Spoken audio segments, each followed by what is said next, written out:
America ने 104 लोगों को भारत डिपोर्ट किया है।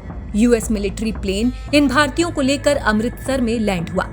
इनमें अधिकतर लोग पंजाब, हरियाणा और गुजरात के रहने वाले हैं। ये लोग काम की तलाश में अमेरिका गए थे, लेकिन उन्हें वहां अवैध बताकर गिरफ्तार कर लिया गया। इन भारतीयों को 11 दिनों तक हिरासत में रखा गया। उनको टॉर्चर किया गया, बेड़ियों में जकड़ा गया और गालियां दी गई। प्लेन में बैठने से पहले उनके हाथ, पैर और गले में बेड़ियां डाली गईं और चेहरा काले कपड़े से ढक दिया। द हिंदू की एक रिपोर्ट में बताया गया है कि विदेश मंत्री जयशंकर ने संसद में कहा है कि 2009 से अब तक कुल 15,756 अवैध भारतीय प्रवासियों को अमेरिका से वापस भारत भेजा गया है। लोकसभा आंकड़ों के अनुसार 2019 में सबसे अधिक 2,042 भारतीयों को अमेरिका से वापस भेजा गया था। भारत में विदेश जाने की चाह रखने वाले लोग अक्सर दलालों के झांसे में आकर अपने पैसे गंवा देते हैं। इस चक्कर में कई बार लोग अपनी जान को भी खतरे में डाल देते हैं। ये खबर उन लोगों के लिए भी एक चेतावनी है जो अवैध तरीकों से विदेश जाने का सपना संजोते हैं और जोखिम लेने के लिए तैयार हो जाते हैं। रिपोर्ट्स बताती हैं कि अमेरिका की इमिग्रेशन एंड कस्टम्स इन्फोर्समेंट ने इन लोगों को अलग अलग जगहों से हिरासत में लिया था।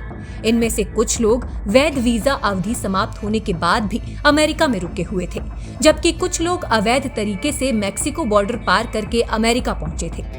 कई लोगों ने शरण के लिए आवेदन किया था, लेकिन उनके केस खारिज हो गए और उन्हें डिपोर्ट करने का आदेश जारी कर दिया गया।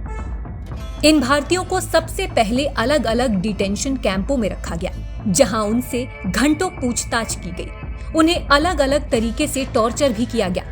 इसके बाद इन्हें अमेरिकी सेना के स्पेशल एयर बेस पर ले जाया गया। यहाँ इन सभी के हाथ, पैर और गले में बेड़ियां डाल दी गई और काले कपड़े से चेहरा ढक दिया गया। फिर इन्हें एक बड़े सैन्य विमान में बैठाया गया। डिपोर्ट किए गए लोगों ने मीडिया को बताया कि जब उन्हें प्लेन में चढ़ाया जा रहा था, तब अमेरिकी मीडिया और कई सुरक्षा अधिकारी वहां मौजूद थे। प्लेन में सभी को बेड़ियों में ही बैठाया गया। किसी को वॉशरूम जाना होता तो पहले हाथ उठाना पड़ता, जिसके बाद सैनिक आकर उसे ले जाते थे। इन लोगों के भारत पहुंचने पर ही बेड़ियां खोली गईं। इन सभी 104 लोगों को लेकर अमेरिका से रवाना हुआ एक सेना का विमान दिल्ली में लैंड करने वाला था, लेकिन अनुमति नहीं मिलने के कारण इसे अमृतसर डाइवर्ट कर दिया गया। यहाँ इन सभी लोगों की भारतीय अधिकारियों ने जांच की और फिर उन्हें उनके घर भेज दिया। दैनिक भास्कर ने इन्हीं में से कुछ लोगों से बात की है। करनाल के आकाश और कैथल के अंकित ने बताया कि सबको बेड़ियां पहनाकर जहाज में बिठाया गया। पंजाब की मुस्कान को कहा गया कि उसे किसी आइलैंड पर ले जाया जा रहा है। गुरदासपुर के जयपाल सिंह ने 11 दिन हिरासत में यातनाएं सही। फतेहाबाद के गगनप्रीत ने बताया कि फ्लाइट में टॉयलेट जाने तक की इजाजत नहीं थी। कैथल के साहिल के परिवार का कहना है कि वो डिप्रेशन में है और ज्यादा बात नहीं कर रहा।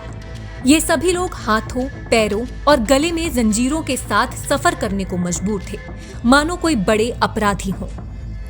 डिपोर्ट किए गए लोगों का कहना है कि अमेरिका में उन्हें भरोसा दिया गया था कि उन्हें छोड़ा जाएगा, लेकिन बाद में बेड़ियों में बांधकर सीधे भारत भेज दिया गया। पूरे सफर के दौरान किसी को जानकारी नहीं दी गई कि उन्हें कहां ले जाया जा रहा है।